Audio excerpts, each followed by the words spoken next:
મારે માણાની કોઈ જરૂર ન હોય. મને તો એવા અધિકારી 5 બેઠા હોય ને એટલે મને એમ થાય શું આમને આપી દઉં. બાકી તો કોઈ બાપુ અમારે અહીંયા કોઈ કોથળા નથી નાખી જવાના. પણ મારો કહેવાનો મિનિંગ એ છે કે આ કંઈક લેવા જેવું છે, આ કંઈક ખાવા જેવું છે.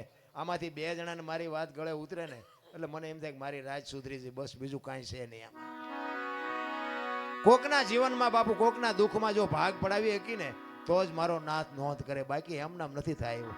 આ મૂળદાસ હાંજનું ટાણું વાયુનો કાંઠો ને બાપુ માળા કરતો હતો અને એક જુવાન દીકરી કુએ પડવામાં આવી અને આમ કુવામાં ધોબકો મારવાની તૈયારી કરી અને બાપુ જોઈ ગયા.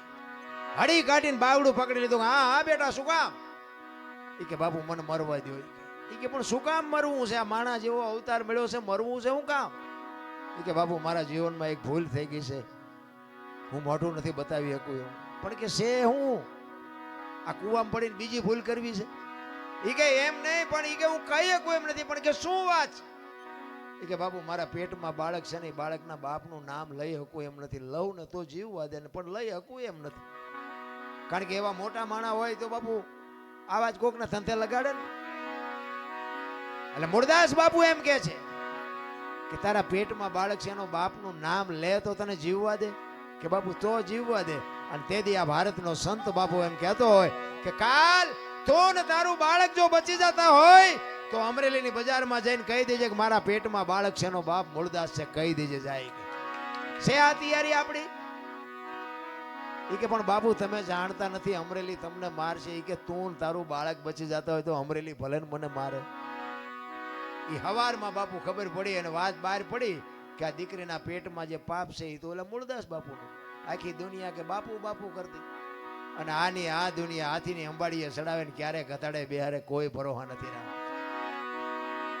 એ અમરેલીમાં માથે મુંડન કરાવી, ગધાડું બોલાવી અને જોડાનો હાર પહેરાવીને બાપુ અમરેલીમાં ફૂલેકું કાઢ્યું હો મૂળદાસ.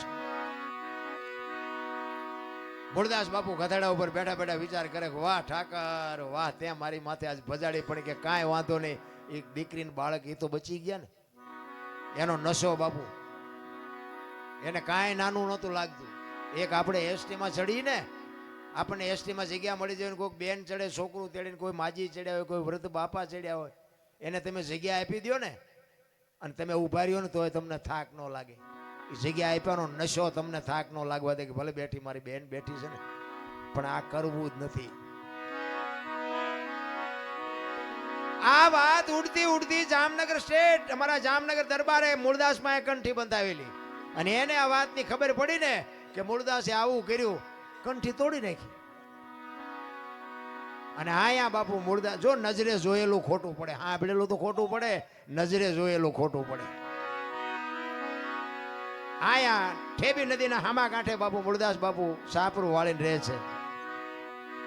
અને એને વિચાર કર્યો કે આ દુનિયા ન સમજે કે ઓલો જામનગર દરબાર મારી કંઠી બાંધી છે, એની પાસે જવું અને એ કંઈક મારી વાતને સમજી શકે. એ અમરેલીથી જામનગર જાય, જામનગર દરબાર ગઢમાં ગયા. કીધું કે મારે બાપુને મળવું છે. બા સાહેબે કીધું બાપુ ઘરે નથી, ક્યાંય ગયા? એ કે ગામમાં મોટું મંદિર છે ને, અહીંયા બધા સંતો આવ્યા છે, મોટા મોટા મહાપુરુષો આવ્યા છે, અહીંયા કંઠી બંધાવા ગયા છે. એ કંઠી બંધાવા ગયા એમ કીધું ને બાપુ આપ ફાટ્યો હો મૂળદાસ માથે. અરે તારી ભલે થાય તારી, આને મારી કંઠી તોડી નાખી. પણ એ કે કાંઈ વાંધો નહીં, મારે એને મળ્યા સિવાય જવું નથી. એ દરબાર ગઢથી મોટા મંદિરે બાપુ મૂળદાસ જાય અને રસ્તામાં એક મરેલી બિલાડી પડી છે, બચડા ટળવળે છે. અને મૂળદાસ અહીંયા આવીને ઉભા રહ્યા અને એને આમ ઘડીક વિચાર કરીને મરેલી બિલાડીને ઝોળીમાં નાખીને આવ્યા અહીંયા ડાયરામાં. આખો ડાયરો બાપુ આગડા ઠઠ બેરો છે અને બધાએ મૂળદાસને બહાર કાઢવા મહેનત કરે છે. કઈ ભાગી જા, તું તો પાપી છો ને તું તો આવો છો. ઓલા સંતો અંદર બેઠા છે કે શું ભાઈ દેકારો થાય છે? એ કે ઓલો અમરેલીથી મૂળદાસ આવ્યો છે ને, એને બધા બારો કાઢે. એ કે આવવા દો અંદર આવવા દો, એને કંઈક કામ હશે. મૂળદાસ આવ્યા અંદર અને કીધું મૂળદાસ શું આવ્યો? એ કે બાપુ મારે બીજું કાંઈ કામ નથી, હું તો મારા કામે જાતો હતો, પણ મેં એવું સાંભળ્યું તો કાંઈ મોટા મોટા સંતો આવ્યા છે ને એક રસ્તામાં મરેલી બિલાડી પડી હતી અને એના બચડા બિચારા ટળવળતા હતા. મેં કીધું મોટા મોટા સંતો આવ્યા એના બિલાડીને જો બેઠી કરે તો બચડા દૂધ ભેળા થાય, એ હાટું આવ્યો, બીજું કાંઈ કામ નથી. એમ કહીને બાપુ ચોળીમાંથી બિલાડી કાઢીને મૂકી. આખો ડાયરો દાંત મીડ્યો કાઢવા. એ કે મરેલા જીવતા થતા છે કે બાપુ થાય જ તે, નકરી આરતી જ ઉતરાવી દુનિયા પાસે, આ નકરા પગે લગડાવા છે.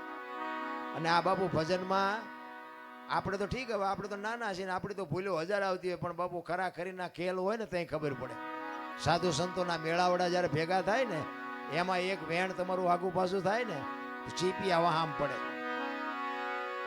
ઈ કે મરેલા જીવતા નો થાય. મૂળદાસ અમરેલીએ તને જાકારો આપ્યો એટલે તારું સહકી ગયું. ઈ કે બાપુ જરાય સહક્યું નથી, મારું બરોબર છે.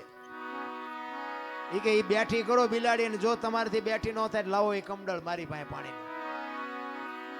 અને પાણીનું કમડળ આપી અને હાથમાં આંજળી બાપુ મૂળદાસે કેવું ભજન કર્યું છે. હાથમાં આંજળી લઈ અને કે છે, હે દિનબંધુ દયાળુ, હે પરમ કૃપાળુ પરમેશ્વર, મેં તન મન ધન થી તારું ભજન કર્યું હોય, હાથે પાતાળમાં જો ડાઘ ન હોય, કોકના ઝેર જો મેં મારી માથે લીધા હોય તો બિલાડી બેઠી કરજે. જો બિલાડી બેઠી ન કરીને મારા ખોળિયામાં જીવ રહેવા દઉં તો મૂળદાસ નહીં એમ કહીને અંજળી સાટી. બિલાડી હાલતી થઈ ગઈ, ડાયરેક્ટ દિશા હું થઈ છે. જામનગર દરબારીમાં જ બેઠા છે.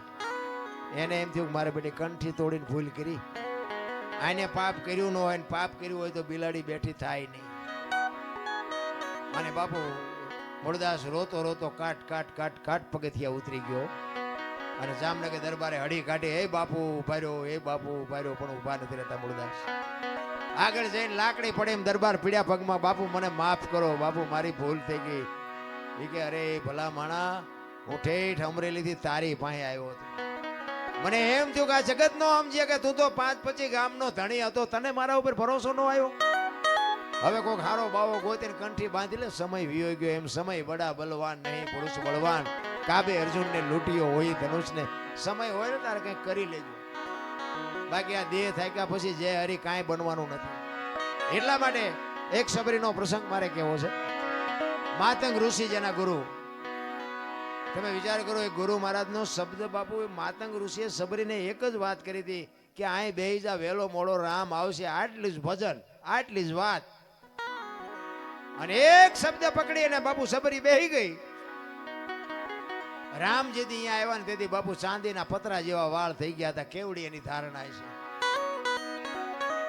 રામ અને લક્ષ્મણ સીતાજીની જયારે શોધ કરવા માટે નીકળ્યા ને ત્યારે અહીંયા સબરીનો આશ્રમ થોડોક શેટો અને પ્રકૃતિ બાપુ રામનું ભજન કરતી હતી.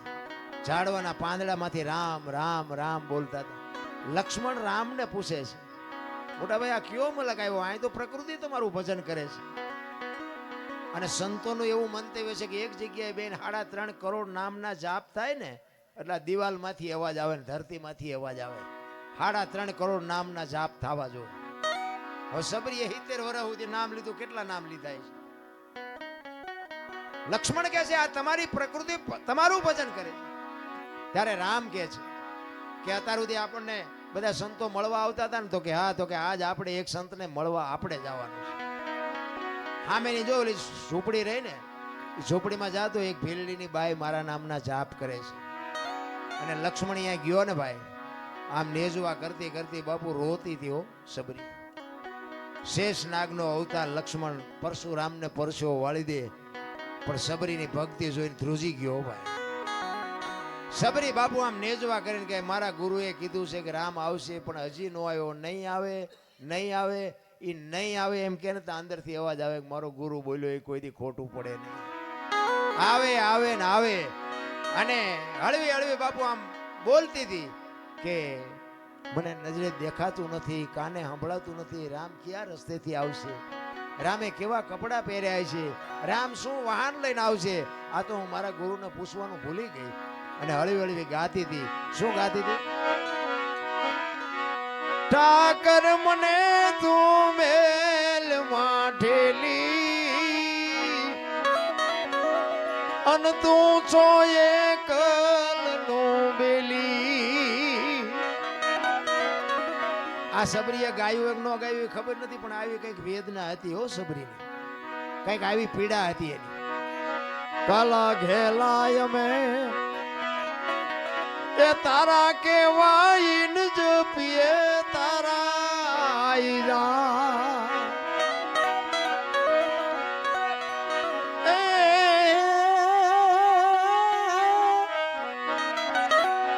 તારી હારે મારે જૂનો નાતો. આ આપણે બધાને છે આપણે ભૂલી ગયા છીએ. સબરી કહે છે મારે તારી હારે જૂનો નાતો. આપણે બધાને છે, કોને નથી? આપણે ભૂલી ગયા છે એટલે સબરી કહે છે તારી હારે મારે જૂનો નાતો, એ હવે બીજે ક્યાં જાઉં બાપ.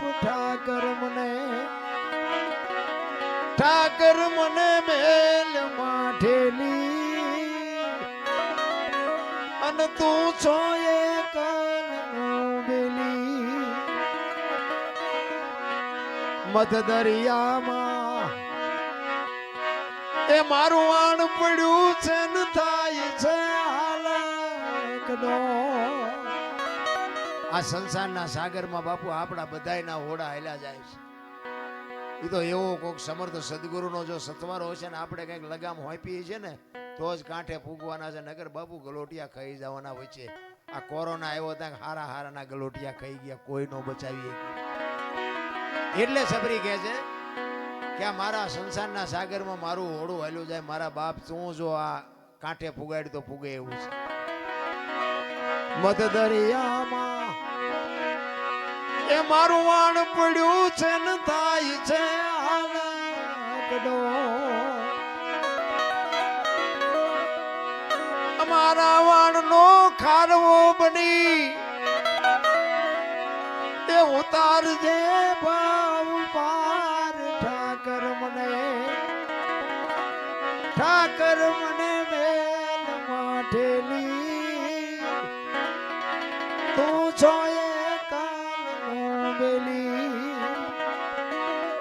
મહાભારતના યુદ્ધમાં બાપુ કૃષ્ણ પરમાત્માને લગામ હોંપીને એટલે પાંડવો જીત્યા. એમ ડાયો માણા હોય ને એને લગામ હોંપી દેવાય. આપણા ઘરના કામ હોય, વ્યવહારિક કામ હોય, ગામનું કામ હોય, ડાયા માણાને હોંપી દેવાય. આપણે ઠેકડા ન બહુ ભરાય. જેને જેને બાપુ લગામો હોંપીને એના કામ સુધરી ગયા. સબરી બાપુ કહે છે કે મારા નાવડાને તો તું લગામ પકડી અને જો કાંઠે ફુગાડી તો ફૂગે એવું છે. નગર અમારા નાવડા ક્યાં જાય એનો કોઈ નેઠો નથી. પછી છેલ્લી ઘડીમાં સબરી કહે છે કે પેલા ઓલા વાણિયા ધિરાણ કરતા અને દિવાળીએ બાપુ શોખ વહીવટ કરવો પડતો, અને એનું જ્યાં સુધી બાપુ લેણું ન પતે ને ત્યાં સુધી બીજો વાણિયો આપણને આપે નહીં. સબરી એમ કહે છે, એનો દાખલો આપે છે. અમે તારા છે આડતિયાને શેઠ તું છો સાવકાર. તારું લેણું છે ત્યાં લગી બીજો ધીર છે નહીં તલવાર. ઠાકર મને મેલ માઠેલી,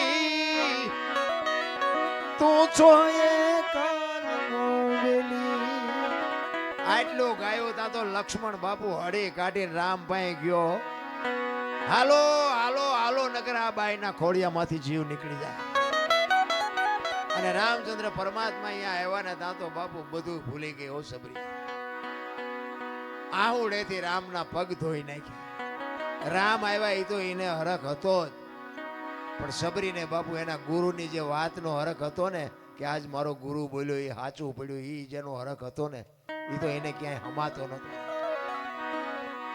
અને રામચંદ્ર પરમાત્માને અહીંયાથી સીતાજીની શોધ કરવા માટેની બધી ડિટેલ બાપુ અહીંયા સબરીએ આપી હતી કે તમે આગળ જાઓ, અહીંયા કિષ્કિંધા આવશે, અહીંયા વાલીન સુગ્રીવ બે ભાઈ છે, અહીંયા તમને હનુમાનજી મળશે, તમને બધો રસ્તો બતાવશે, અને સીતાજી જ્યાં હશે ને ત્યાંથી તમને ગોતી દેશે.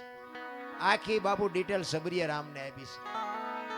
એમનામ બાપુ દુનિયા કોઈ પૂજે નહીં, પણ મારો કહેવાનો અર્થ એ છે કે આપણે તો કાંઈ કરવાનું નથી. એક ઘડી હાથી મેં પુનિયાદ, તુલસી સંગત સાદગી, કટે કોટી અપરાધ. સમય મળ્યો છે, જેટલો આનંદ થાય એટલો કરી લેજો.